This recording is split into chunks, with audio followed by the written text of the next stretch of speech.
आनंद रामायण के श्रवण के फल तथा अनुष्ठान और पारायण विधि। श्री रामदास जी कहते हैं, हे शिष्य, सार, यात्रा, याग, विलास, जन्म, विवाह, राज्य, मनोहर तथा पूर्ण कांड, यही इस रामायण के 9 कांड हैं। सार कांड में वाल्मीकि जी ने 13 सर्ग, यात्रा कांड में 9 सर्ग, जन्म कांड में 9 सर्ग, विवाह कांड में 9 सर्ग, राज्य कांड में 24 सर्ग, मनोहर कांड में 18 सर्ग और पूर्ण कांड में पापों को हरण करने वाले कुल 9 सर्ग हैं। इस तरह इस आनंद रामायण में कुल मिलाकर 109 सर्ग हैं। सार कांड में 2530 श्लोक, यात्रा कांड में 735 श्लोक, याग कांड में 625 श्लोक, विलास कांड में 678 श्लोक, जन्म कांड में 802 श्लोक, विवाह कांड में 563 श्लोक, राज्य कांड में 2602 श्लोक, मनोहर कांड में 3100 श्लोक और पूर्ण कांड में 577 श्लोक हैं। इस आनंद रामायण में कुल मिलाकर 12,352 श्लोक हैं।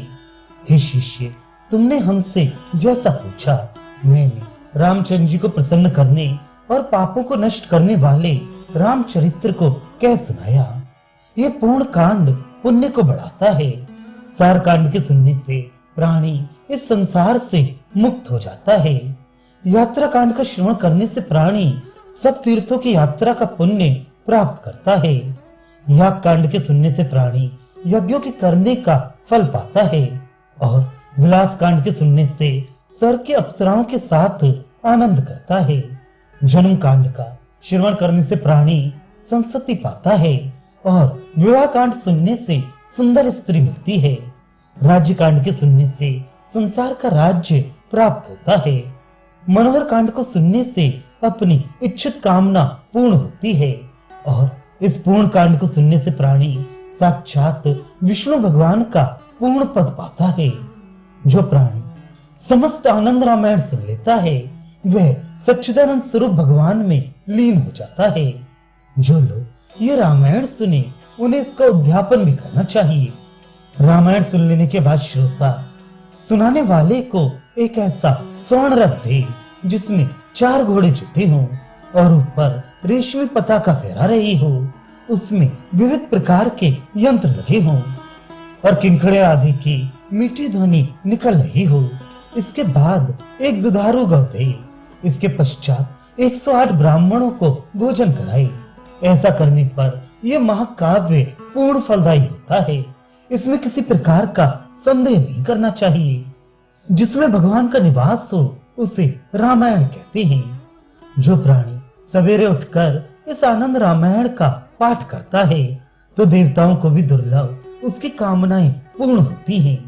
चैत्र शुक्ल नवमी को राम जन्म के अवसर पर 100 मास से हनुमान जी की मूर्ति बनवाकर उसके अभाव में 21 मास से अथवा जैसे अपनी शक्ति हो उसके अनुसार मारुति की मूर्ति बनवानी चाहिए।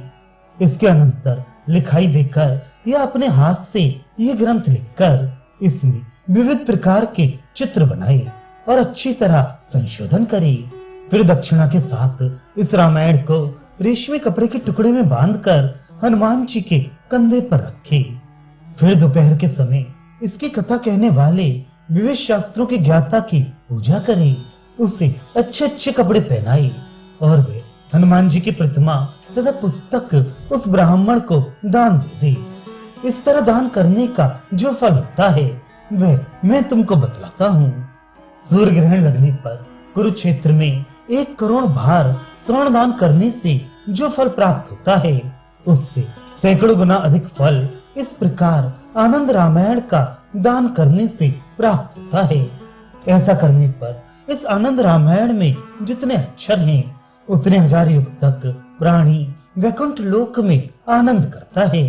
इसके बाद 7 जन्म तक विप्र के घर में उसका जन्म होता है और इसके बाद वह एक वेद पारगामी ब्राह्मण होता है। यह आनंद रामायण पवित्र, रम्य, मनोहर एवं पुण्यवर्धक है।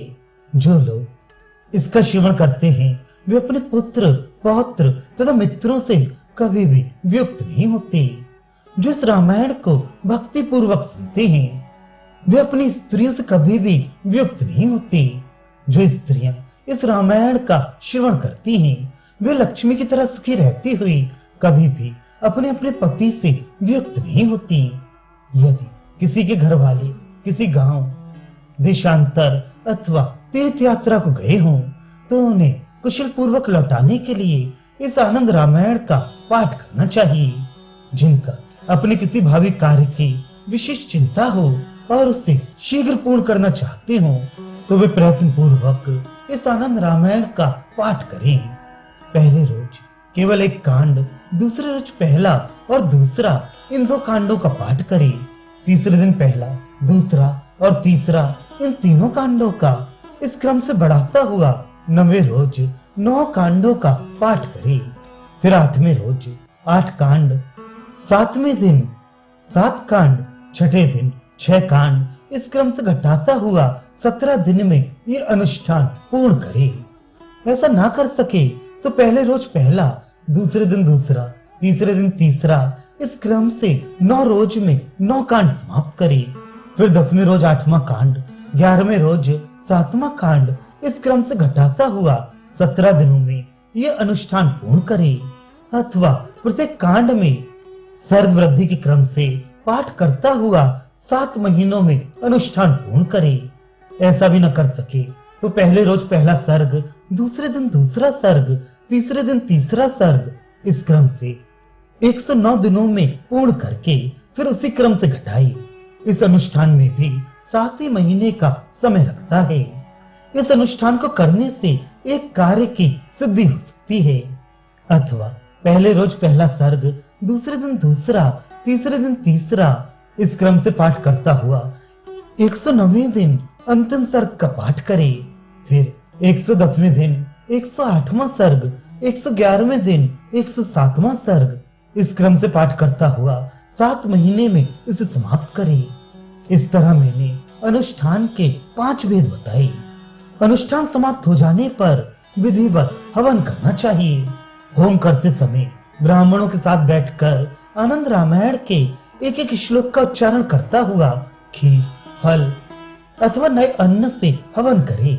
हवन हो जाने पर जितने दिनों का अनुष्ठान किया हो उतने ब्राह्मणों को भोजन कराए। जो लोग सवेरे उठकर इस रामायण का पाठ करते हैं वे सदा सुखी रहते हैं। द्वादशी को तो अवश्य इसका पाठ करना चाहिए। 9 दिनों में इसका सुखावह पारायण पूर्ण करना चाहिए। जो लोग इस रामायण के एक कांड, एक सर्ग अथवा एक श्लोक का भी पाठ नहीं करते उनका जन्म निरर्थक है। जो मनुष्य अपनी स्त्री के साथ रथशाला में पुत्र प्राप्ति के लिए इस रामायण का श्रवण करता है वह यदि पुत्र विहीन हो तो अवश्य पुत्र प्राप्त करता है। अब प्रश्न की रीत बताते हैं। अन्न की 9 राशियां मनाकर अपने कार्य का ध्यान करें। इसके बाद चारों दिशाओं में 4 सुपारी रखे। पहली सुपारी में कांड, दूसरे में सर्ग, तीसरे में दशक, तो चौथी सुपारी में श्लोक का स्थापन करे। पूर्व की राशि से सबकी गणना करनी चाहिए।